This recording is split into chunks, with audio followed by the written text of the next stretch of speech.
नमस्कार। नेपाल टेलिभिजन समाचारमा स्वागत छ। म छहरा दवाडी र म अनिता बिन्दु। सुरुमा प्रमुख समाचार।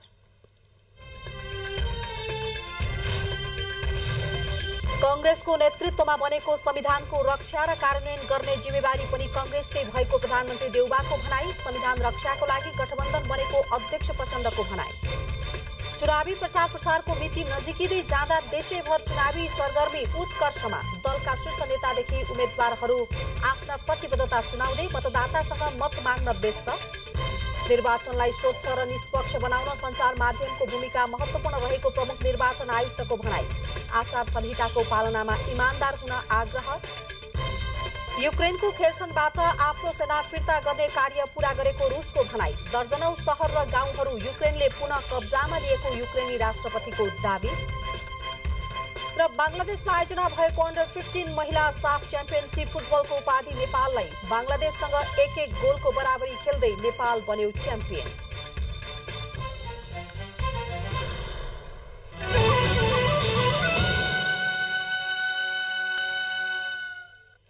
समाचार विस्तारमा। समाचार बुलेटिनको सुरुमा निर्वाचन विशेष समाचार।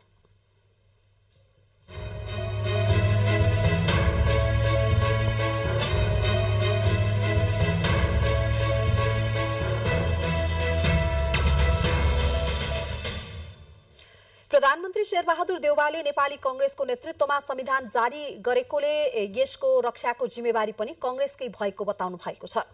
काठमाडौँ क्षेत्र नम्बर 10 स्थित नैकापमा आज भएको चुनावी सभामा सम्बोधन गर्नुहुँदै प्रधानमन्त्री देउवाले संविधानको रक्षा र यसको कार्यान्वयनका लागि नेपाली कांग्रेसले सत्ताको नेतृत्व लिनु परेको बताउनु भयो। ओली सरकारले पटक पटक संसद विघटन गरेकाले लोकतन्त्रको रक्षाका लागि गठबन्धनको आवश्यक परेको उहाँले बताउनु भयो।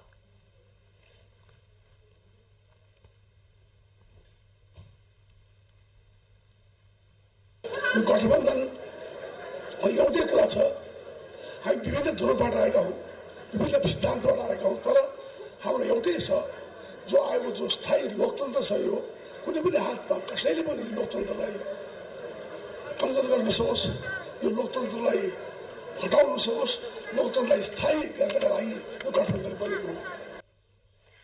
कार्यक्रममा कांग्रेसका प्रवक्ता डाक्टर प्रकाश शरण महतले देशले एक अर्काको सम्बन्ध जोड्ने नेतृत्व खोजेकाले गठबन्धनका उम्मेद्वारको पक्षमा मतदान गरी संविधानको रक्षा गर्न आह्वान गर्नुभयो। जोड्ने नेतृत्व खोजेको छ। आज देशले सहिष्णु नेतृत्व खोजेको छ। त्यो जोड्ने नेतृत्व, त्यो सहिष्णु नेतृत्व र देशलाई अगाडि बढाउने नेतृत्व त्यो नेपाली कांग्रेसले दिन्छ। नेपाली कांग्रेसका केन्द्रीय सदस्य तथा काठमाडौँ क्षेत्र नम्बर 10 का उम्मेद्वार राजन केसीले समृद्धि र आर्थिक विकासका लागि एजेन्डालाई प्राथमिकताका साथ अगाडि बढाएको बताउनु भयो। नेकपा माओवादी केन्द्रका अध्यक्ष पुष्पकमल दाहाल प्रचण्डले मंसिर 4 को निर्वाचन जनमत संग्रहको रूपमा रहेको बताउनु भएको छ। गोर्खाको जौवारीमा आयोजित चुनावी सभालाई सम्बोधन गर्नुहुँदै अध्यक्ष प्रचण्डले आम निर्वाचनलाई संविधानलाई रक्षा गर्ने र यसलाई उल्ट्याउने बीचको जनमत संग्रहको रूपमा रहेको बताउनु भयो। नेपाली जनताले झण्डै 70 वर्ष लडेर ल्याएको संविधानलाई संस्थागत गर्दै रक्षा गर्ने र यसलाई उल्ट्याएर फेरि देशलाई निरङ्कुशता र अराजकतातिर धकेल्ने बीचमा जनमत संग्रह भएकाले संविधानको रक्षाका लागि गठबन्धन आवश्यक रहेको अध्यक्ष प्रचण्डको भनाइ छ। घाइते अपाङ्ग सबैका सपनाहरूको रक्षा र सम्मान गर्नको निम्ति यो गठबन्धनलाई अत्यधिक बहुमतले जिताएर प्रतिगमनलाई सदाको निम्ति परास्त गर्न जरुरी छ। निर्वाचन आउन 9 दिन मात्रै बाँकी रहँदा उम्मेद्वारहरू मतदाताको घर दैलोमा पुग्ने कार्य तीव्र बन्दै गएको छ। यो क्रममा उनीहरूले आफू उम्मेद्वार बन्नुको कारणका बारेमा मतदातालाई बुझाउने प्रयास समेत गरिरहेका छन्। मंसिर 4 को निर्वाचनको मिति नजिकिएसँगै ललितपुर जिल्लामा रहेका विभिन्न दलका उम्मेद्वारहरू आफ्ना कार्यकर्ता सहित आफ्नो निर्वाचन क्षेत्रभित्रका मतदाताहरूसँग भोट माग्न बिहानैदेखि घर दैलोमा हिँडिरहेका छन्।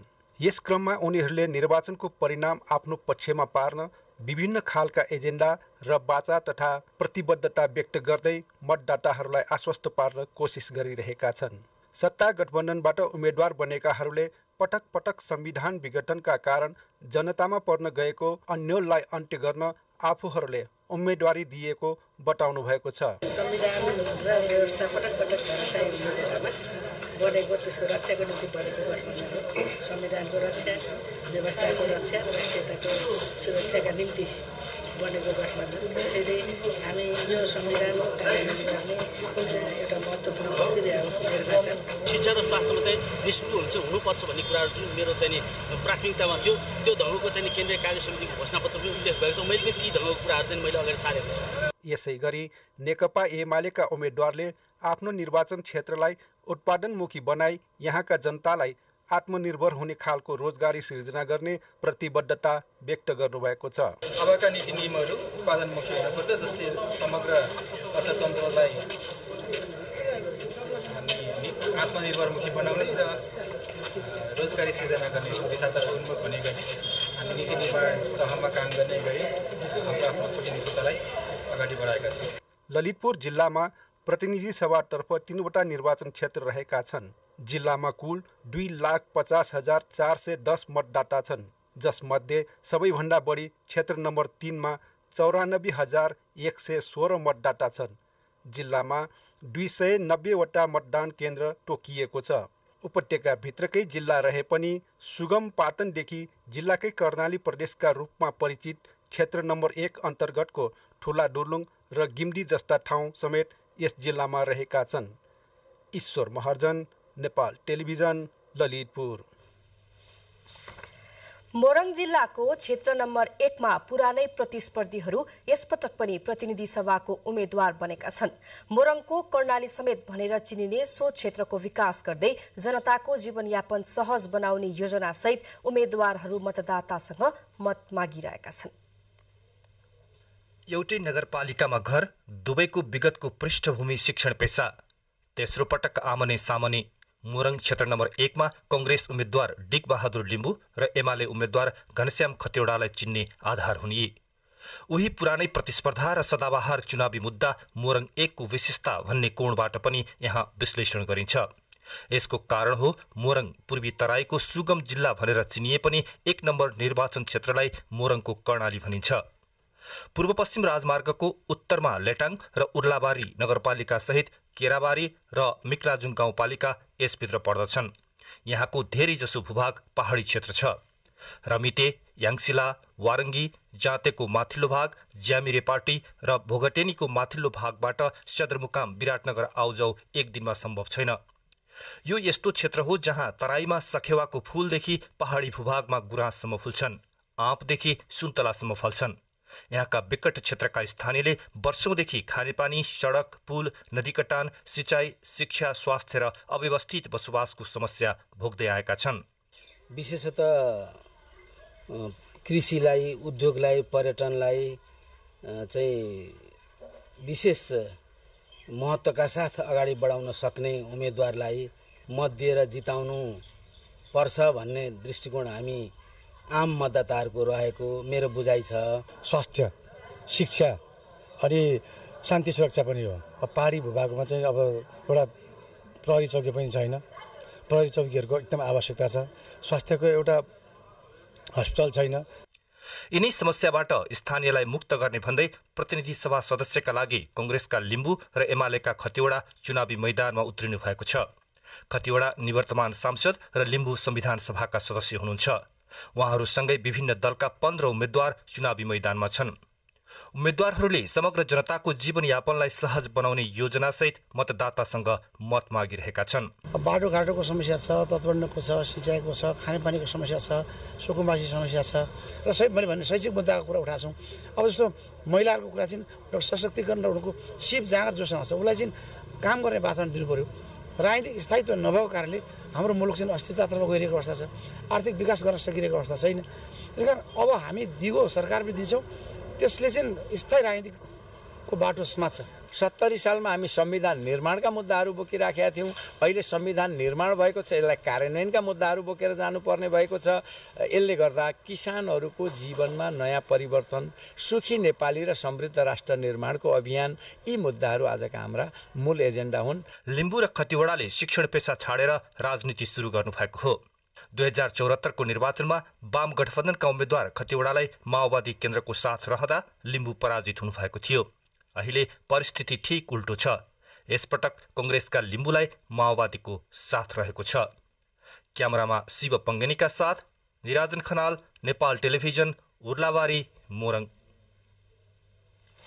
निर्वाचनसँग सम्बन्धित अन्य समाचारहरू बाँकी नै छन्। अहिलेलाई केही बेर विश्राम।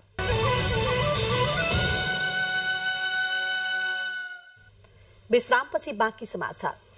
आगामी निर्वाचनका लागि अर्घाखाँची जिल्लामा पनि चुनावी सरगर्मी बढेको छ। एक मात्रै प्रतिनिधि सभा सदस्य निर्वाचन क्षेत्र रहेको अर्घाखाँची जिल्ला देशभर सबैभन्दा धेरै मतदाता रहेको प्रतिनिधि सभातर्फ दोस्रो निर्वाचन क्षेत्र हो। एक रिपोर्ट। आसन्न मङ्सिर 4 गते हुन गइरहेको प्रतिनिधि सभा र प्रदेश सभा सदस्य निर्वाचनका लागि अर्घाखाँचीमा जिल्ला चुनावी सरगर्मी बढेको छ। एक मात्र प्रतिनिधि सभा सदस्य निर्वाचन क्षेत्र रहेको यो जिल्ला देशभर सबैभन्दा धेरै मतदाता रहेको प्रतिनिधि सभातर्फ दोस्रो निर्वाचन क्षेत्र हो। जिल्लामा प्रतिनिधि सभातर्फ 11 जना उम्मेद्वारहरू चुनावी मैदानमा रहेका छन्। प्रदेश सभा सदस्य पदका लागि 14 जना उम्मेद्वारहरू चुनावी प्रतिस्पर्धामा छन्। प्रतिनिधि सभा सदस्य पदका लागि 11 जना उम्मेद्वारहरू चुनावी मैदानमा आए पनि गठबन्धनको तर्फबाट निर्वाचनमा उम्मेद्वार बन्नुभएकी नेपाली कांग्रेसकी पुष्पा भुषाल र एमालेका उम्मेद्वार टोपबहादुर रायमाझी बीचमा मुख्य चुनावी प्रतिस्पर्धा देखिएको छ। यसअघि निर्वाचनमा नेपाली कांग्रेसबाट प्रतिनिधि सभाको समानुपातिक सदस्य रहनुभएकी पुष्पा भुषाल नेपाली कांग्रेसले देशभरबाट उठाएका 5 जना महिला मध्ये एक महिला नेत्री हुनुहुन्छ। उहाँ संसदको कार्यकाल सकिने लाग्दा उपसभामुख पदमा निर्वाचित हुनुभएको थियो।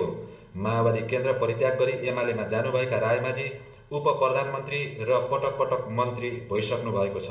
मतदानको दिन नजिकिँदै जाँदा जिल्लामा उम्मेद्वारहरूलाई मतदातासँग पुग्न र मत अपिल गर्न भ्याइ नभ्याइ बनेको छ। सबै उम्मेद्वारहरूले आफ्नो जितको लागि शिक्षा, स्वास्थ्य, खानेपानी, रोजगार, कृषि लगायतका विषयहरूलाई मुख्य एजेन्डाका रूपमा अघि सारेका छन्। जिल्लामा निर्माणाधीन अर्घा विमानस्थलको पूर्णता र विशेषज्ञ सेवा सुविधा सहितको जिल्ला अस्पतालको स्तर उन्नति र सडक पूर्वाधार विस्तारको प्रतिबद्धता उम्मेद्वारहरूले मतदातामाझ गर्दै आएका छन्। मुलुकलाई एउटा समृद्धिको दिशामा अगाडि बढाउनको लागि र हाम्रो जस्तो गरिब देशको विकासलाई गाउँको समृद्धिसम्म पुर्याउनको लागि यो निर्वाचनले ज्यादै नै ठुलठुला सम्भावनाहरू बोकेर आएको छ र केही चुनौतीहरू पनि छन्। त्यसकारणले यो निर्वाचन सामान्य छैन।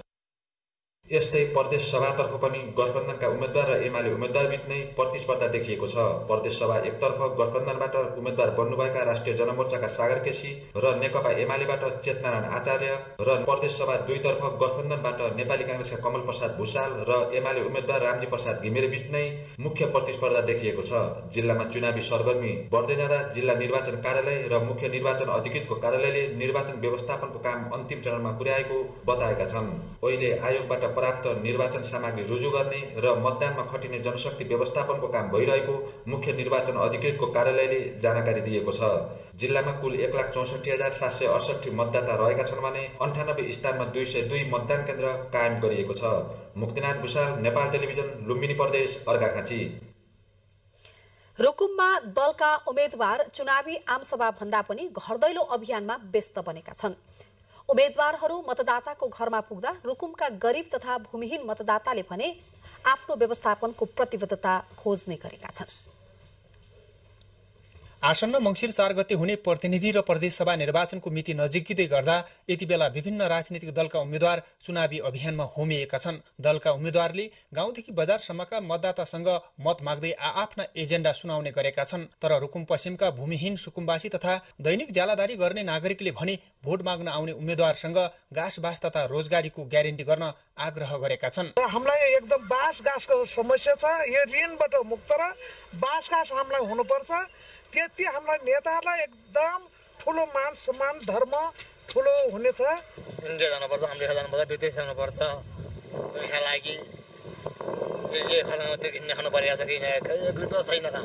एक निर्वाचन क्षेत्र रहेको रुकुम पश्चिममा प्रतिनिधि सभा सदस्यका लागि वाम लोकतान्त्रिक गठबन्धनबाट जनार्दन शर्मा र नेकपा एमालेबाट नन्दराम देवकोटा लगायत 6 जना उम्मेद्वार चुनावी प्रतिस्पर्धामा होमिएका छन्। यिनै दलका उम्मेद्वारले चुनावी एजेन्डामा रुकुम पश्चिमको विकास र समृद्धिका लागि शिक्षा, स्वास्थ्य, कृषि, पर्यटन, उद्योग, सडक पूर्वाधार लगायतका कुरा उठाएका छन्। यसैबाट गरिबी र बेरोजगारी समस्याको अन्त्य भई रोजगारीको सिर्जना गर्न सकिने आधार रहेको नेपाल सरकारका अर्थमन्त्री समेत रहनुभएका जनार्दन शर्मा बताउनुहुन्छ।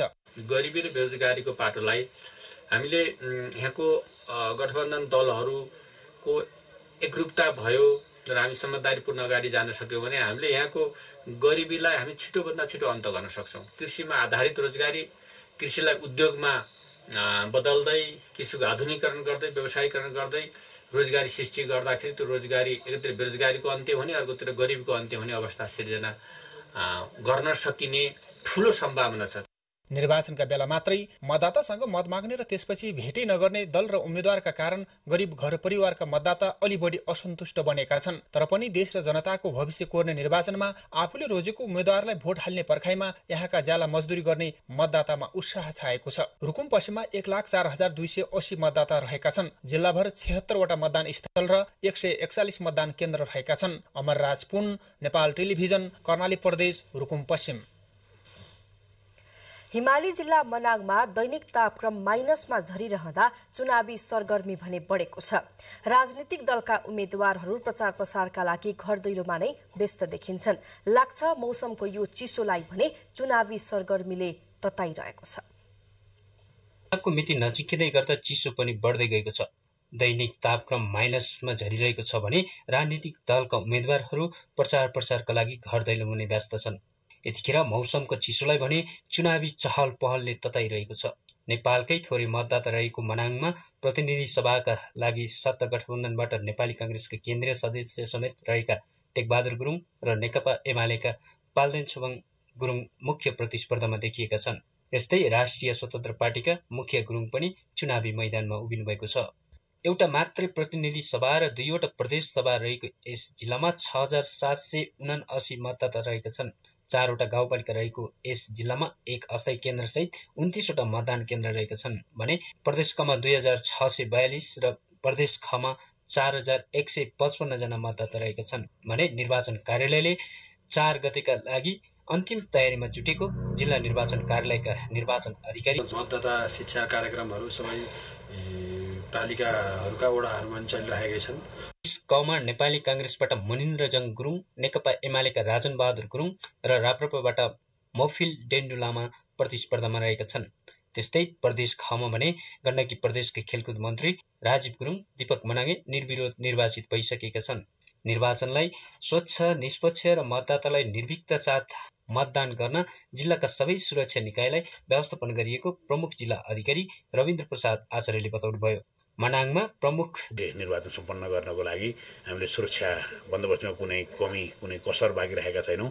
पहिलो घेरामा नेपाल प्रहरी छ, दोस्रो घेरामा सशस्त्र प्रहरी र अन्तिम घेरामा नेपाली सेना छ र त्यस्तै राष्ट्रिय अनुसन्धानको हाम्रो सूचना समन्वय पनि उत्तिकै मजबुत रहेको छ। दुई दल बीच नै प्रतिस्पर्धा हुने देखिएको छ। यस्तै 2074 सालको प्रतिनिधि सभा निर्वाचनमा नेकपा एमालेका पाल्देन छोबङ गुरुङले 281 मतान्तरले नेपाली कांग्रेसका उम्मेद्वार टेकबहादुर गुरुङलाई पराजित गराउनु भएको थियो। नवीन लामिछाने, नेपाल टेलिभिजन, गण्डकी प्रदेश, मनाङ। आगामी मंसिर 4 गते हुन गइरहेको निर्वाचनमा सक्रिय सहभागी हुन आग्रह गर्दै नेपाली कांग्रेसका नेता मदन बहादुर अमात्यले केही दिन अगाडि राखेको विचार एउटा व्यक्तिको विचार मात्रै भएको बताउनु भएको छ। व्यक्तिको विचार भन्दा पार्टीको विचार र सिद्धान्त ठूलो भएकाले सबै कार्यकर्ताहरूले पार्टीले जारी गरेको विचार र सिद्धान्तलाई अनिवार्य पालना गरी पार्टीद्वारा छनौट गरिएका उम्मेद्वारलाई मतदान गर्न समेत नेता अमात्यले आग्रह गर्नुभयो। वाम लोकतान्त्रिक संयुक्त गठबन्धनले आज ललितपुरमा आयोजना गरेको कार्यक्रममा नेकपा माओवादीकी नेत्री एवं ललितपुर क्षेत्र नम्बर 3 की प्रतिनिधि सभा सदस्य उम्मेद्वार पम्फा भूषालले संविधानको रक्षा, देश र जनताको हितका लागि गठबन्धन आवश्यक रहेको बताउनुभयो। निर्वाचन नजिकिँदै गर्दा राष्ट्रिय प्रजातन्त्र पार्टीले पोखरामा बृहत चुनावी सभा आयोजना गरेको छ। चुनावी सभालाई सम्बोधन गर्दै राप्रपाका अध्यक्ष राजेन्द्र लिङदेनले पटक पटक जनताका चाहना बमोजिम काम गर्न नसक्दा देश आर्थिक समस्यामा परेको बताउनुभयो। देशमा रोजगारी नहुँदा युवाहरू विदेशिनुपर्ने बाध्यता सृजना भएको, महँगी र भ्रष्टाचार संस्थागत हुँदा राष्ट्रिय अर्थतन्त्र कमजोर भएको उहाँको भनाइ छ। निर्वाचनमा हाम्रोलाई भन्दा राम्रोलाई जिताउन सके नागरिकहरूको अपेक्षा सम्बोधन हुने पनि उहाँले बताउनुभयो। यो देशलाई बनाउने र एउटा बनेको देश हेरेर मर्ने त्यो सपना पूरा गर्नको लागि पनि तपाईहरुको बीचमा राष्ट्रिय प्रजातन्त्र पार्टी नयाँ संकल्प, नयाँ अठोटका साथ आएको छ।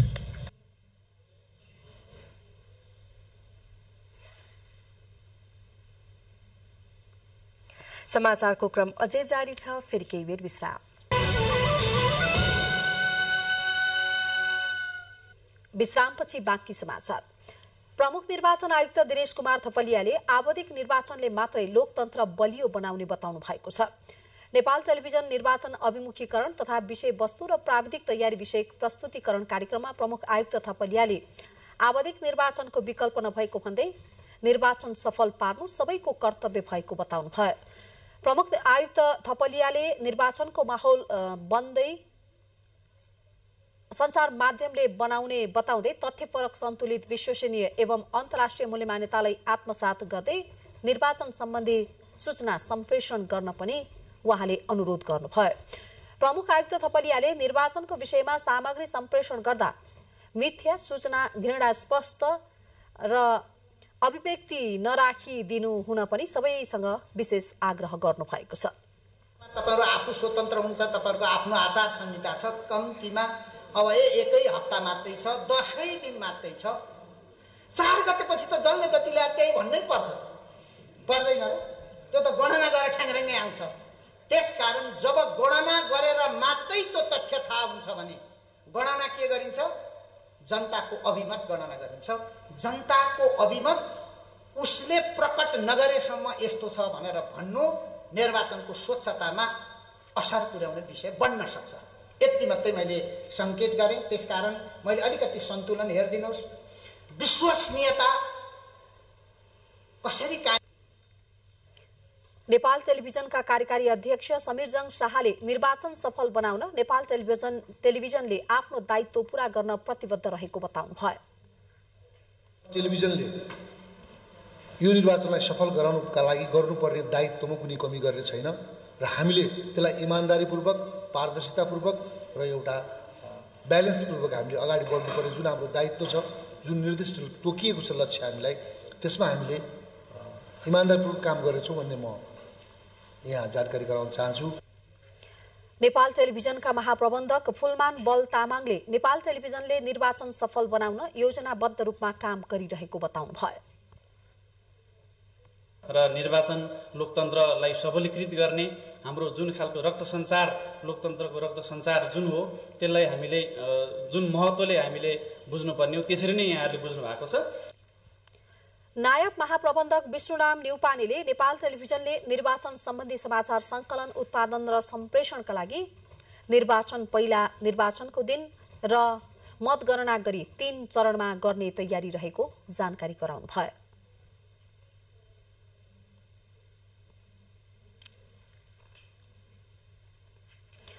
कार्यक्रममा वरिष्ठ पत्रकार युवराज घिमिरेले निर्वाचनमा गरिने सूचना संकलन, समाचार जन्य सामग्री उत्पादन र सम्प्रेषण बारेमा नेपाल टेलिभिजनका सञ्चारकर्मी एवं पत्रकारहरूलाई प्रशिक्षण गर्नुभएको थियो। नेपाल टेलिभिजन प्रतिष्ठान शाखाका अध्यक्ष दीपकजङ हमाल, नेपाल टेलिभिजन कर्मचारी संघका अध्यक्ष गोपाल प्रसाद दाहाल, कर्मचारी युनियनका अध्यक्ष भोज बहादुर विश्वकर्मा लगायतले नेपाल टेलिभिजनका सबै प्रतिबद्ध भएर निर्वाचन सफल बनाउन लाग्ने बताउनुभयो। आगामी मंसिर 4 गते हुने निर्वाचनमा खटिने मतदान अधिकृत र सहायक मतदान अधिकृतलाई पाल्पामा आजबाट अभिमुखीकरण सुरु गरिएको छ। निर्वाचनलाई स्वच्छ, निष्पक्ष भयरहित तवरबाट सम्पन्न गराउन तालिम दिन सुरु गरिएको मुख्य निर्वाचन अधिकृतको कार्यालय पाल्पाले जनाएको छ। 118 मतदान स्थल र 246 मतदान केन्द्र मा खटिने मतदान अधिकृत र सहायक मतदान अधिकृतहरूलाई तालिम दिन सुरु गरिएको मुख्य निर्वाचन अधिकृत कमलराज विष्टले जानकारी दिनुभयो। 2,01,326 मतदाता रहेको पाल्पामा स्वयंसेवक बाहेक 1,972 कर्मचारीहरू खटिँदैछन्। प्रतिनिधि सभा र प्रदेशसभा निर्वाचनलाई लक्षित गर्दै जिल्ला प्रशासन कार्यालय गुल्मीले निर्वाचन सम्पन्न नभएसम्मका लागि जिल्लाभर मदिरा बिक्री वितरणमा रोक लगाएको छ। जिल्ला प्रशासन कार्यालयले आजदेखि निर्वाचनको मत परिणाम नआउन्जेलसम्म सबै प्रकारका मदिरा उत्पादन, सेवन र बिक्री वितरणमा प्रतिबन्ध लगाउने निर्णय गरेको हो। जिल्लाका सबै राजनीतिक दलहरूसँग छलफल गरेपछि मदिरा उत्पादन, सेवन र वितरणमा कडाई गरिएको हो। स्थानीय प्रशासनले गरेको निर्णयमा दलका प्रतिनिधिहरूले प्रतिबद्धता जनाएको प्रमुख जिल्ला अधिकारी पुण्य विक्रम पौडेलले जानकारी दिनुभयो। प्रमुख जिल्ला अधिकारी पौडेलका अनुसार मदिराका कारण मत प्रभावित पार्ने आपराधिक क्रियाकलाप हुने भएकाले त्यस्तो अवस्थाको सृजना भएमा विवाद समाधान गर्न जिल्ला स्तरीय राजनीतिक संयन्त्र निर्माण गरिएको छ। 2 निर्वाचन क्षेत्र रहेको गुल्मीमा 2,23,615 जना मतदाता रहेका छन् भने 61 जना उम्मेद्वार चुनावी प्रतिस्पर्धामा छन्।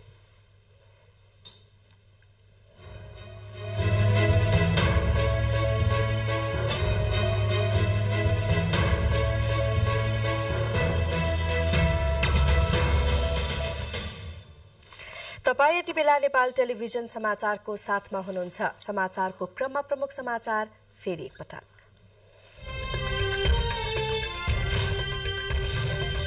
कांग्रेसको नेतृत्वमा बनेको संविधानको रक्षा र कार्यान्वयन गर्ने जिम्मेवारी पनि कांग्रेसकै भएको प्रधानमन्त्री देउवाको भनाई। संविधान रक्षाका लागि गठबन्धन बनेको अध्यक्ष प्रचण्डको स्पष्टोक्ति।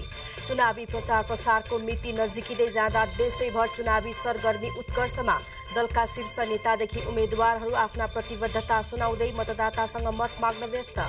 निर्वाचनलाई स्वच्छ र निष्पक्ष बनाउन सञ्चार माध्यमको भूमिका महत्वपूर्ण रहेको प्रमुख निर्वाचन आयुक्तको भनाई। आचार संहिताको पालनामा इमान्दार हुन आग्रह। युक्रेनको खेर्सनबाट आफ्नो सेना फिर्ता गर्ने कार्य पूरा गरेको रुसको भनाई। दर्जनौं शहर र गाउँहरू युक्रेनले पुनः कब्जामा लिएको युक्रेनी राष्ट्रपतिको दावी। र बंगलादेशमा आयोजना भएको अन्डर 15 महिला साफ च्याम्पियनशिप फुटबलको उपाधि नेपाललाई। बंगलादेशसँग 1-1 गोलको बराबरी खेल्दै नेपाल बन्यो च्याम्पियन। समविकास केन्द्र नेपाल डोटीले भूकम्प प्रभावितलाई राहत वितरण गरेको छ। खप्तड राष्ट्रिय निकुञ्ज केन्द्रबिन्दु भएर बुधबार बिहान गएको भूकम्पबाट प्रभावितलाई केन्द्र नेपाल डोटी र एक्सन एड नेपालको संयुक्त साझेदारीमा सञ्चालित स्थानीय अधिकार कार्यक्रम अन्तर्गत राहत वितरण गरिएको हो। पूर्वी चौकी गाउँपालिका वडा नम्बर 3 गैरा गाउँका 30 घर परिवारलाई 1,74,000 बराबरको राहत वितरण गरिएको जनाइएको छ। किराँत धर्मावलम्बीका महागुरू फाल्गु नन्दको 138औं जन्म जयन्ती आज विविध कार्यक्रमको आयोजना गरी मनाइएको छ। विक्रम सम्वत 1942 कार्तिक 25 गते इलाममा सामान्य परिवारमा फाल्गु नन्दको जन्म भएको थियो। किराँत भाषा, लिपि, संस्कार, संस्कृति एवं समाज सुधारमा उहाँको महत्वपूर्ण योगदान रहेको छ। उहाँले समाज सुधारका लागि फाल्गु नन्दले नीति निर्माण समेत गर्नु भएको थियो। 1988 साल वैशाख 24 गते जारी गरिएको थियो यो नीति र सरकारले 2066 मंसिर 16 गते राष्ट्रिय विभूति घोषणा समेत गरेको हो। आज राष्ट्रिय विभूति महागुरू फाल्गु नन्दको जन्मोत्सवका अवसरमा नेपाल बाहिर विभिन्न कार्यक्रमहरू पनि गरिएको छ। तर नेपालमा भने निर्वाचनको सरगर्मीका कारण राष्ट्रिय विभूति फाल्गु नन्दको जन्मोत्सवमा 5 स्तरमा अघिल्ला वर्षहरूमा जस्तो कार्यक्रमको आयोजनाहरू गरिएन। एक रिपोर्ट। निर्वाचन चहल पहलले समाज सुधारक, दार्शनिक तथा राष्ट्रिय विभूति महागुरू फाल्गु नन्दको जन्मोत्सव कार्यक्रम खासै भएको छैन। नेपालको पूर्वी जिल्लाहरू अर्थात् 1 नम्बर प्रदेशमा बसोबास गर्ने किराँत जातिले धर्म गुरुको रूपमा मान्दै आएको राष्ट्रिय विभूति फाल्गु नन्दको जन्मोत्सव विगत वर्षहरूमा भव्य हुने गर्दथ्यो।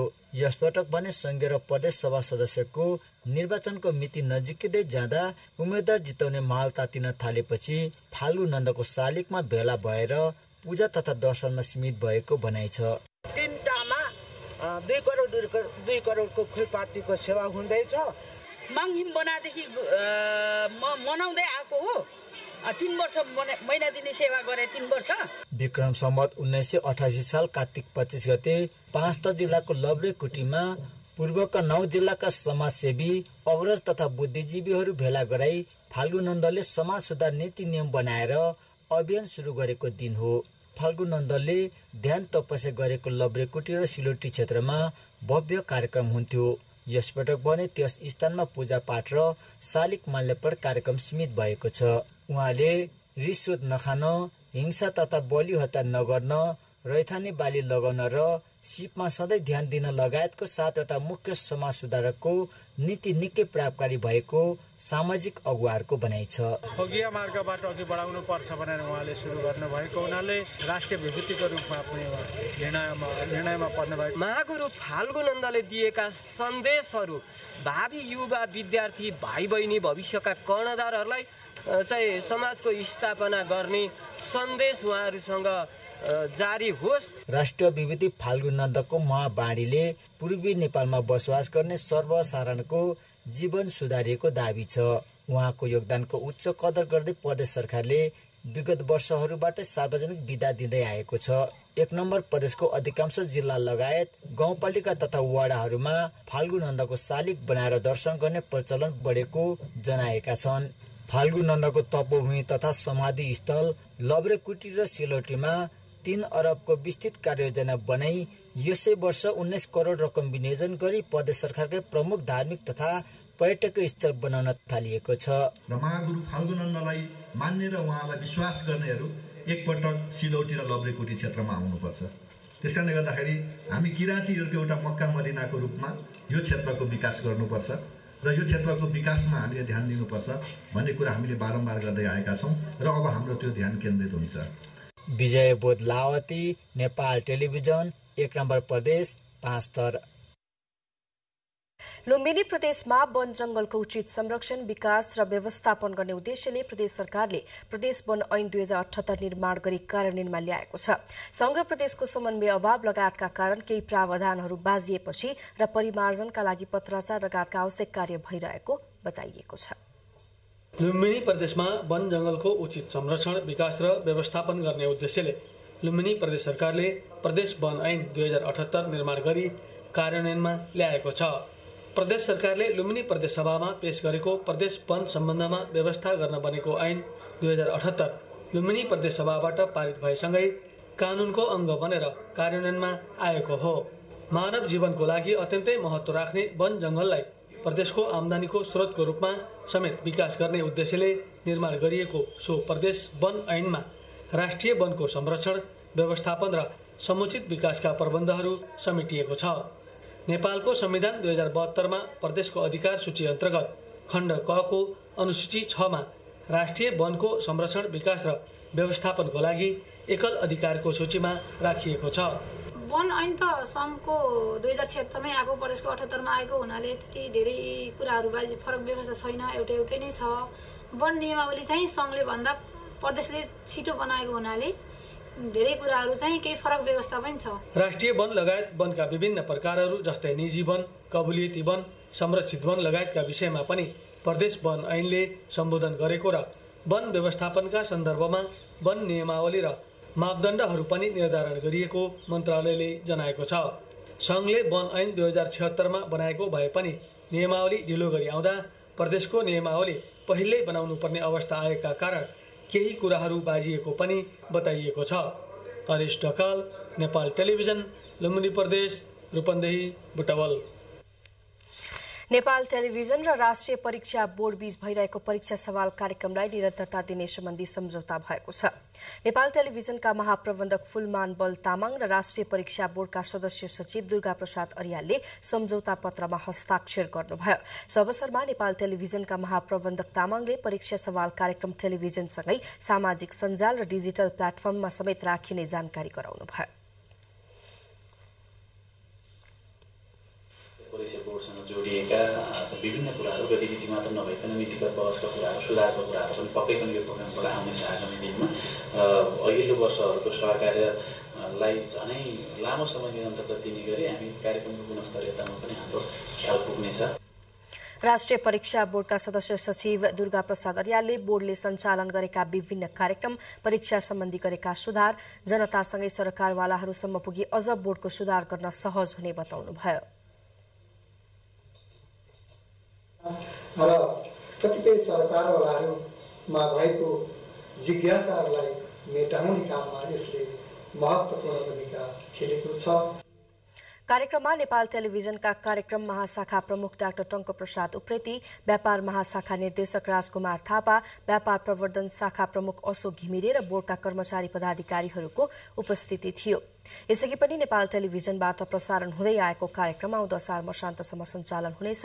यो कार्यक्रम प्रत्येक महिनाको दोस्रो र चौथो शुक्रबार बेलुका 6 बजे प्रसारण हुने गर्दछ। अब अन्तर्राष्ट्रिय समाचार। रुसको रक्षा मन्त्रालयले युक्रेनको दक्षिणमा पर्ने मुख्य शहर खेर्सनबाट सेना फिर्ता गर्ने कार्य पूरा गरेको जनाएको छ। सबै सैनिकहरूलाई आज बिहान डिनिप्रो नदी पार गरी पूर्वी तटमा सारिएको मस्कोको रक्षा मन्त्रालयले जनाएको छ। पश्चिमी किनारमा कुनै सैन्य उपकरण वा हतियारहरू नछोडिएको समाचार छ। गएको फेब्रुअरीबाट आक्रमण सुरु भएदेखि रुसले कब्जा गरेको खेर्सन एकमात्र क्षेत्रीय राजधानी भएकाले रुसले यसलाई गुमाउनु रुसका लागि एउटा ठूलो प्रहारको रूपमा लिएको छ।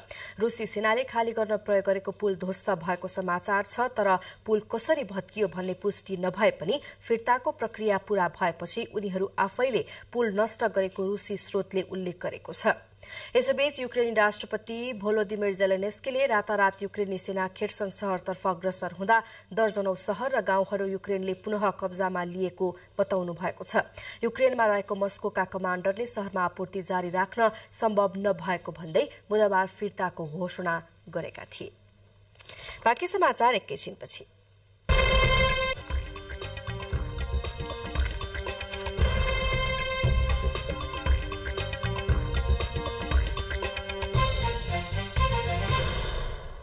अब आर्थिक समाचार। पछिल्लो समय बैंक तथा वित्तीय संस्थाहरूले धमाधम ऋणीको धितो लिलामी गर्न थालेका छन्।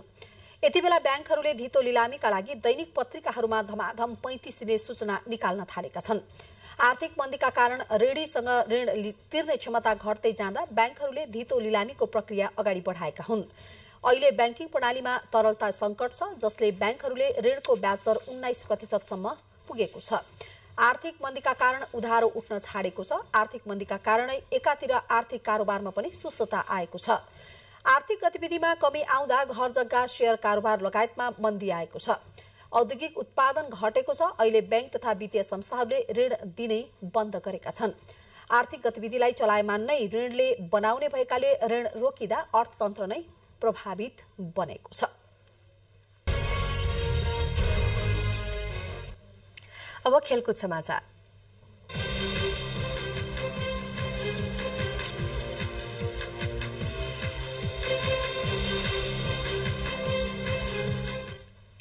नेपालले बंगलादेशमा आयोजना भएको अन्डर 15 महिला साफ च्याम्पियनशिप फुटबलको उपाधि जितेको छ। ढाकामा आज भएको डबल राउन्ड रोबिन लीगको अन्तिम खेलमा बंगलादेशसँग 1-1 गोलको बराबरी खेल्दै नेपाल च्याम्पियन बनेको हो। नेपाली महिला फुटबलको उमेर समूहमा यो ऐतिहासिक उपाधि हो। नेपाली महिला टोलीको कुनै पनि उमेर समूहको यो पहिलो अन्तर्राष्ट्रिय उपाधि पनि हो। रोमाञ्चक खेलमा नेपालकी गोलकिपर तथा कप्तान सुजता तामाङले उत्कृष्ट प्रदर्शन गर्दै एक पेनल्टी बचाएपछि नेपाल च्याम्पियन बन्न सफल भएको हो। यो बराबरीसँगै नेपालले 4 खेलमा अपराजित रहँदै 10 अङ्क जोड्यो र शीर्ष स्थानमा रहँदै नेपालले उपाधि पनि उचाल्न सफल भयो। यता बंगलादेश भने 4 खेलमा 7 अङ्क जोडेर उपविजेता बनेको छ। भुटान अङ्कविहीन रहँदै घर फर्किएको छ। प्रतियोगितामा नेपाल, भुटान र बंगलादेशको सहभागिता रहेको थियो। विभागीय टोली Tribhuvan army club PM cup 1 दिवसीय राष्ट्रिय पुरुष क्रिकेट प्रतियोगिताको फाइनलमा प्रवेश गरेको छ। कीर्तिपुर स्थित टीयू क्रिकेट मैदानमा भएको रोमाञ्चक दोस्रो सेमी फाइनलमा नेपाल पुलिस क्लबलाई 2 विकेटले हराउँदै आर्मी फाइनलमा पुगेको हो। पुलिसले दिएको 305 रनको लक्ष्य आर्मीले 49 ओभर 5 बलमा 8 विकेट गुमाएर 309 रन जोड्दै पूरा गर्यो। त्यसअघि टस हारेर पहिले ब्याटिङ गरेको पुलिसले 50 ओभरमा 4 विकेट गुमाएर 304 रन बनाएको थियो। अब उपाधिका लागि आर्मीले एपीएफ क्लबको सामना गर्नेछ। फाइनल खेल भोलि हुनेछ। पहिलो सेमी फाइनलमा मध्य प्रदेशलाई हराएर एपीएफ फाइनलमा प्रवेश गरिसकेको छ।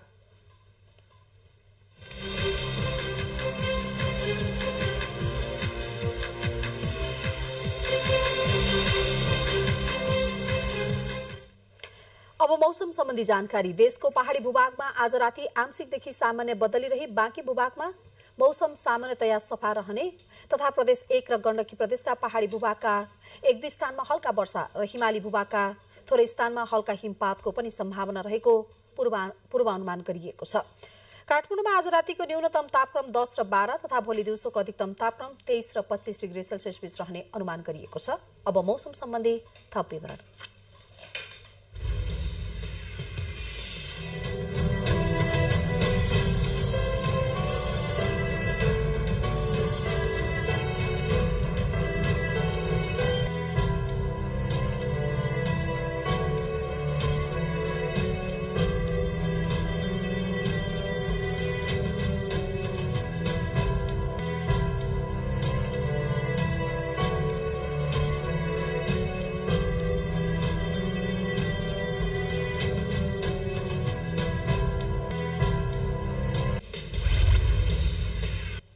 समाचार बुलेटिनको अन्त्यमा प्रमुख समाचार फेरि एकपटक।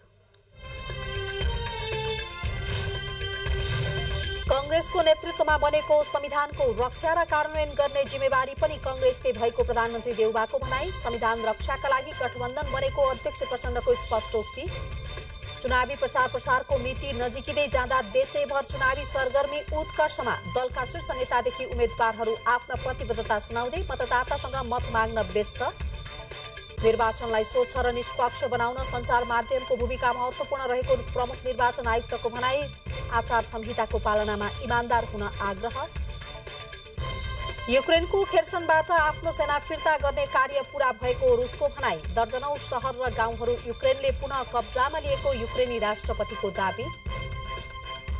र बङ्गलादेशमा आयोजना भएको अन्डर-15 महिला साफ च्याम्पियनसिप फुटबलको उपाधि नेपाललाई। बङ्गलादेशसँग 1-1 गोलको बराबरी खेल्दै नेपाल बन्यो च्याम्पियन।